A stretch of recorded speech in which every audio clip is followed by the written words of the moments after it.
Hello there and welcome to the show on what is another beautiful September day for me. It's one of the nicest Septembers I've ever known. We are definitely making up for August. It's beautiful. Got to be about, I don't know, I'm in the garden. It must be about 74 degrees out here. Absolutely beautiful. The only thing is, being September, beginning of August, everything's kind of dying now. The heads on the sunflowers. I told you there's multiple heads on some of them, didn't I? I've never seen so many heads on a sunflower. I haven't. I mean, they've probably got as many faces as me, to be honest. They're starting to die off. I've got rid of all the hanging baskets. They're all gone, I'm afraid. All gone. Flowers are dying. But nevertheless, beautiful, beautiful weather. So I'm not complaining. My name's Chris Reardon. This is United Kingdom Talk.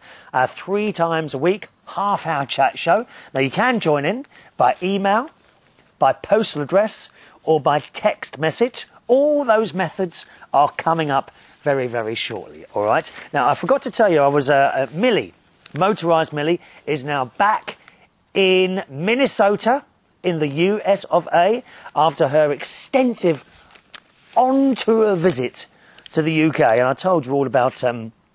well, we did a show from the hotel, didn't we? I did tell you about the posh hotel that she was staying in. Blimey, it must cost her an arm and a leg. But what I didn't tell you is that she did purchase me dinner. So thank you for that, Millie. We shared a pizza, a large pizza. Not only that, but there was a special little treat for me, Millie, wasn't there? Hidden away in the bathroom area was it a bathroom? No, it was by her sink in the posh hotel room. Oh yeah, there was nothing unposh about where Millie was staying. Let me tell you that now. It was posh. Yes, and hidden in her little sink area after we recorded the show was a rather tasty chocolate mousse. In fact, but it was only one. I have to say, Millie, you don't eat much, do you? How kind of you to purchase me half a pizza and a mousse.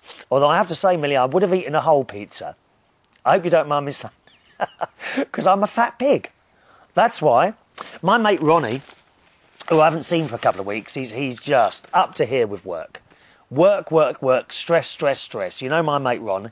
I was talking to him the other day, and he said, my weight problem is partly due to portion sizes. Now, I'll be honest with you, boys and girls, I've always liked a large portion. What about you? I mean, small ones come along, I'm sorry, I look at them and I laugh. I know there are people that say size isn't everything, but I like a large one. Don't you? Isn't it awful, you know, when you're out somewhere, perhaps, and you get a small one, and you think, what's that? Take it away and bring me a large one. That's what I say. And it doesn't matter what restaurant you're in. You know, I can't bear those restaurants. I've only ever been to 2, where you order the meal, it costs you about £500, and then on the plate you get like 2 peas, and there's a little bit of something in the middle, which you can't see with a microscope, dear. You need a microscope to see what's on the plate. We can't be doing with food like that. We like a nice large portion, and certainly, I'll be honest, you know, when I'm doing my own dinner here, I cook most of the time here, but I've mentioned many times before, one of my favourite meals is like a vegetable thing, what I put in the oven. It's like carrots, mushrooms. Oh, you saw it on a show a while back, didn't you? You heard me cooking. I know you did. I remember doing that show. It's like carrots, mushrooms, tomatoes, onions, pepper, all sliced up and put in the oven. Well, the bowl, to be honest, is quite large. It's like one of those great big casserole dishes. And I feel that, I suppose, halfway full with vegetables. And Ron reckons part of my ever-increasing weight problem is not just middle-aged spread. It's because my portion sizes are too large, but try as I might, I look at the little ones and I don't want them. I have to have a large one. Don't you? Come on, be honest. What do you think of that? Let us know on the email. My email address is chris@unitedkingdomtalk.co. Stop it now. Don't make your own jokes up as I'm doing the show, please. This is a family-orientated programme, OK?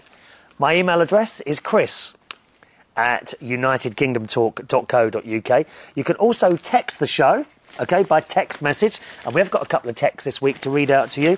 The text number, if you're in the UK, perhaps you're on the move somewhere, driving along, and you're thinking, oh, I must contact the show, but I will forget when I get home. Well, you can do it by text message now. No expenses spared for your communications to this programme. The text number, if you're in the UK, is... Oh, I know you're not supposed to text while you're driving. Well, pull over then. Don't blame me if you have a crash while you're driving. Pull over and text me. 07, this is if you're in the UK, all right? 07815 907 896. Okay? 07815 907 896. Now, if you are abroad and in another country other than the UK, you can still use the text number, as indeed someone has done. And you can do that by dialing your international access code. We don't dial anymore. No one dials anymore, do they?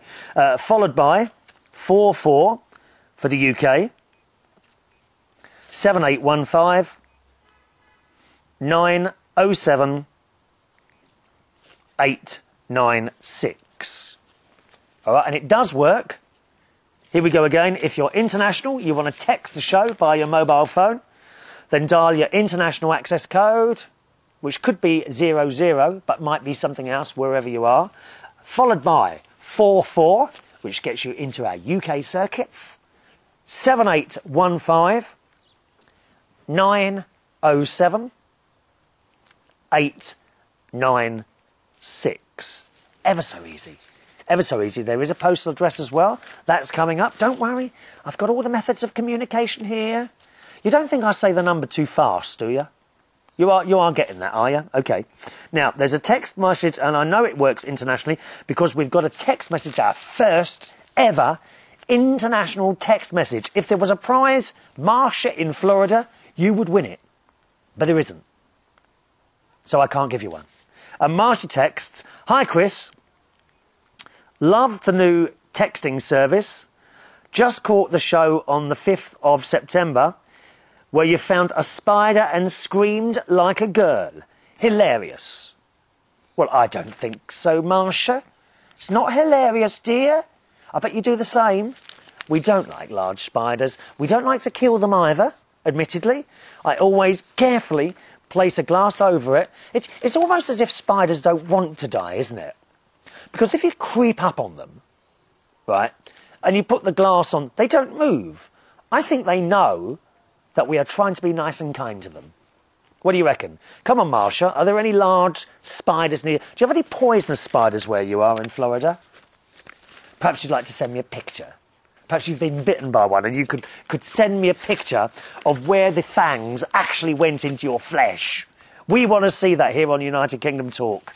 Send it in, Chris at unitedkingdomtalk.co.uk. Thank you, that one, Marsha in Florida, for our very, very first text number internationally from Florida. There's another text here from Wayne, who says he's not in Reading, but he is really, you know, because Reading it's a bit of a... I mean, I shouldn't really say that. People in Bracknell are listening at the moment, but it is a dump. Reading is a dump. Bracknell is much, much nicer, Wayne. And who knows, one day, even you may be able to afford to live here in Bracknell. It's very posh. Oh, yes, we don't have any chavs anywhere or anything like that, only me. The doorman in Belushi's said I was looking more and more like a chav every day. Is that a good thing or a bad thing? I don't know. I was being chatted up the other day, actually, on one of those internet chat rooms. You know, one of the ones for the boys, shall we say. And this bloke, he sent me a message and says, "Are you a real chav?" And I'm like, "Well, what do you mean?" He says, "Well, you wear the clothes."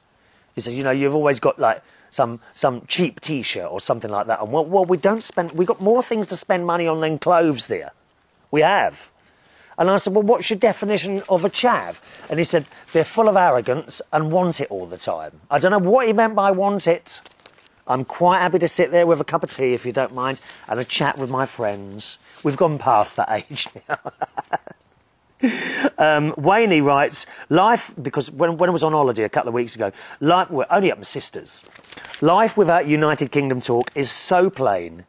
I'd normally be sitting down with a cup of coffee and watch you witter on, but sadly, it's just the coffee today. Wayne, not in Reading. Well, Wayne, don't worry, we're back now, darling. We are back, chatting away as much as we can, only for half an hour now.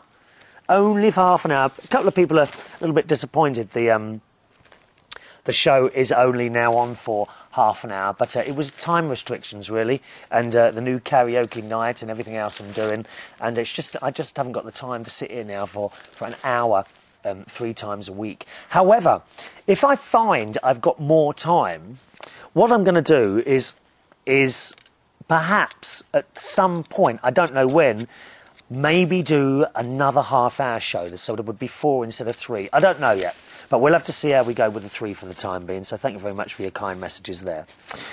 Now, some very, very important news about Gwen. Gwen, as you know, has been a bit of a regular chatterbox here on United Kingdom Talk. We often talk to her on the phone. Well, I say often, you know, about 3 or 4 times last year, and I think once or twice this year as well. Gwen's not a regular listener to the show because she doesn't really have internet and all that business, but she does join us occasionally, and it's nice to talk to people. Well, if you were listening a couple of shows back, well, you will now know, of course, that she's been diagnosed with cancer. And I have some further news about Gwen. Now, I do speak to her either every day or occasionally every other day on the telephone. I don't like to overdo it, you know.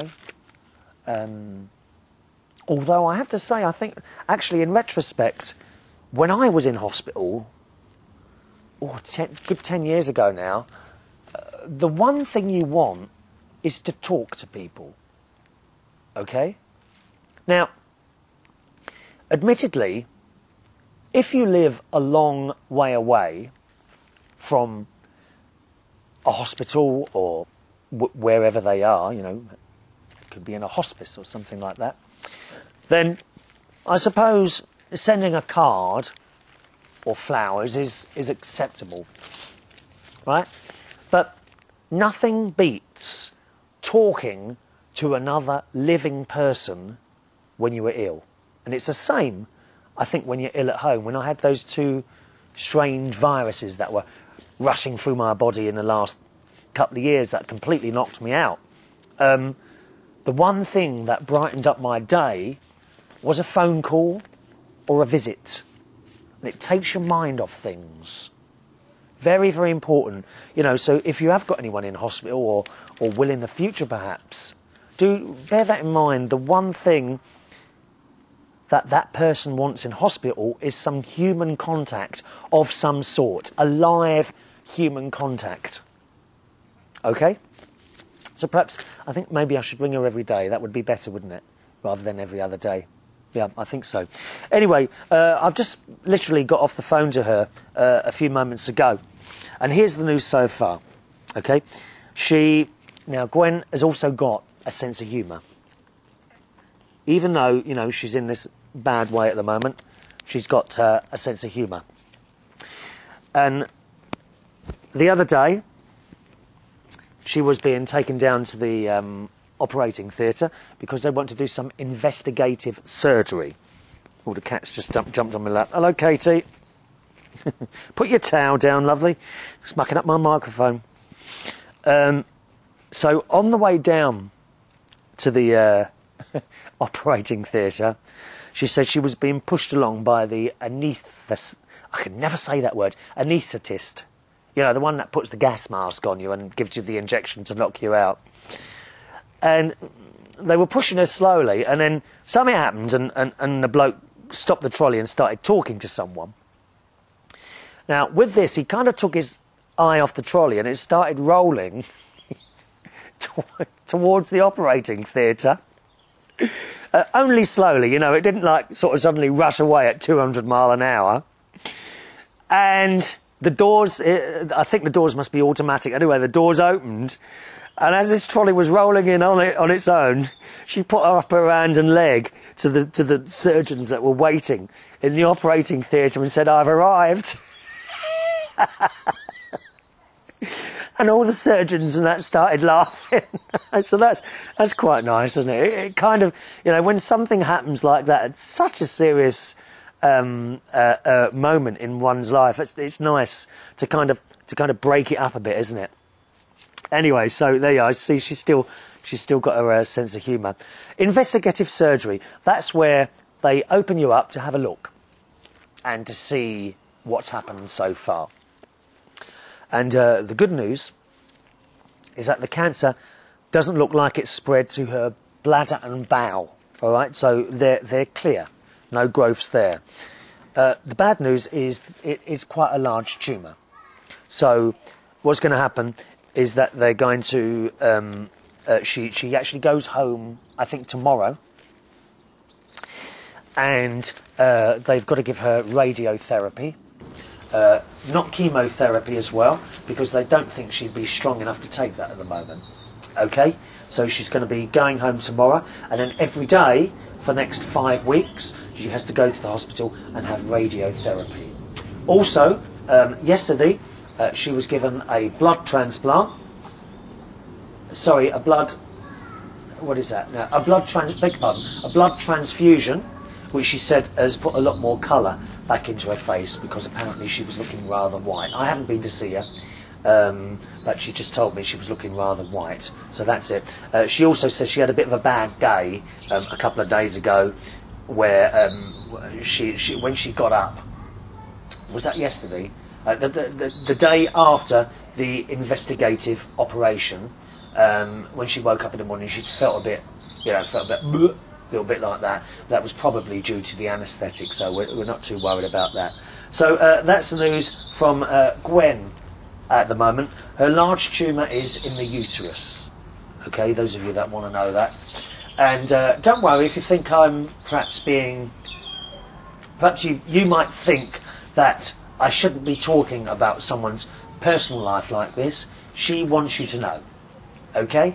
I made it very clear to her, look, if there's anything you don't want me to tell people, then please say so, and that'll be fine. She says, no, she says, I want you to know, so that's fine, just tell them everything. You see, I think she thinks the same as me. By sharing something like this, one can perhaps learn about it, and maybe it can help someone else.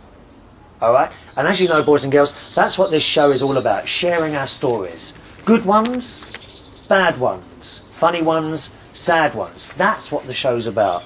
Always has been, right from the start. Sometimes I sit here whittering away about what I've been up to and everything else. The only time I do that is if there's no other stories coming in from people.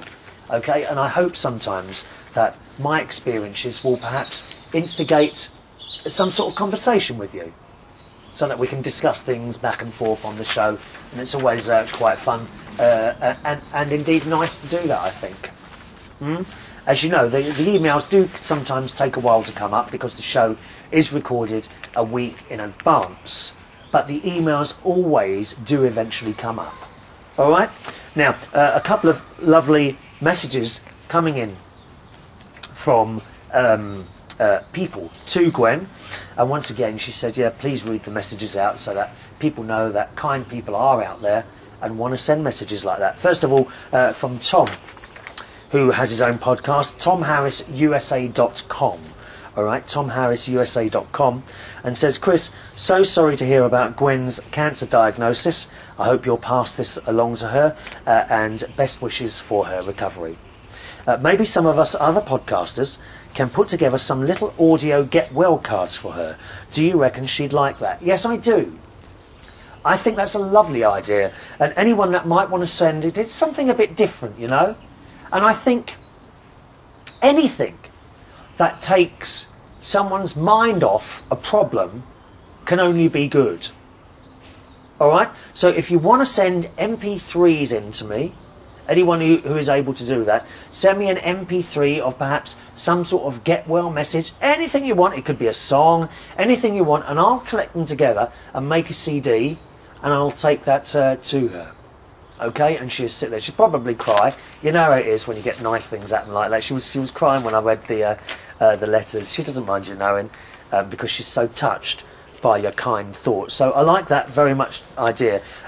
Please make sure it's an MP3. Our dear friend Niall in Switzerland, quite a new listener to the show. Hello, Niall. He did kindly try and send me an audio track, which was an MP4V, and I couldn't get it to play. So please don't send anything in other than MP3s, all right? It's no use you telling me, oh, it works with Apple and all that. I don't have Apple, okay? And there are a lot of people say, oh, it does, everything works now. No, it doesn't. It's got to work easy for me to be able to operate this thing, all right? So please only send in MP3s of that.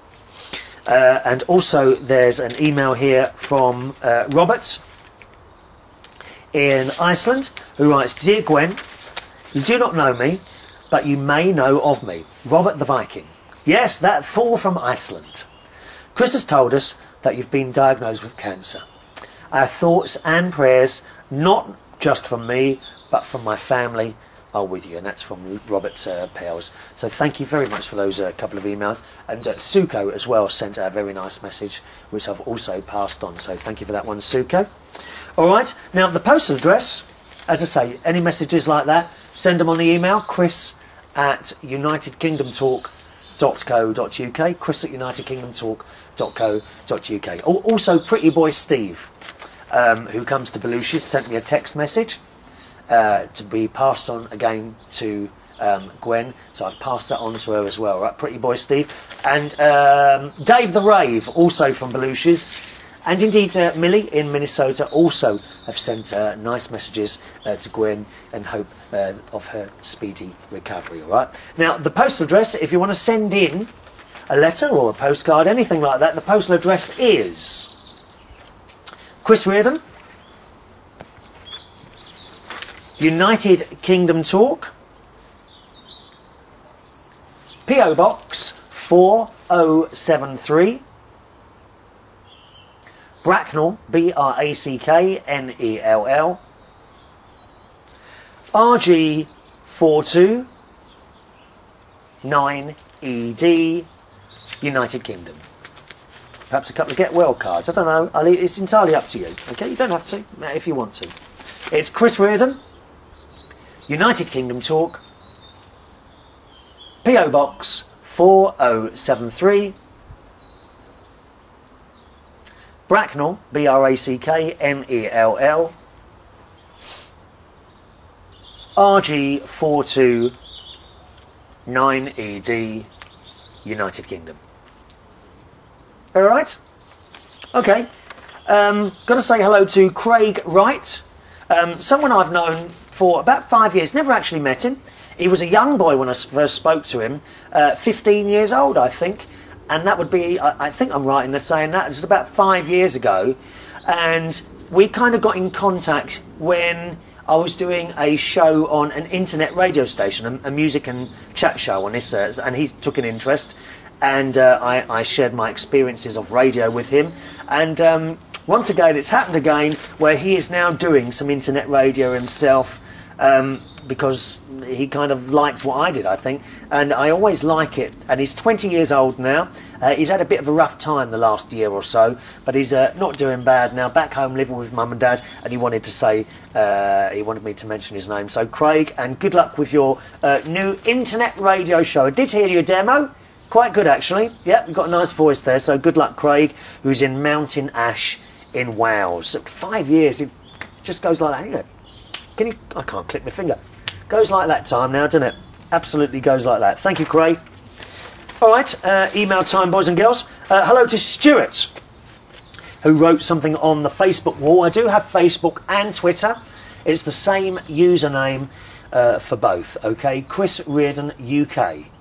That's my username for Facebook and Twitter, Chris Reardon UK. And Stuart writes, Hi Chris, we were talking about holidays, do you remember? A couple of shows back, and the sort of things that people complain about on holidays. And he says, Hi Chris, I used to be a holiday rep.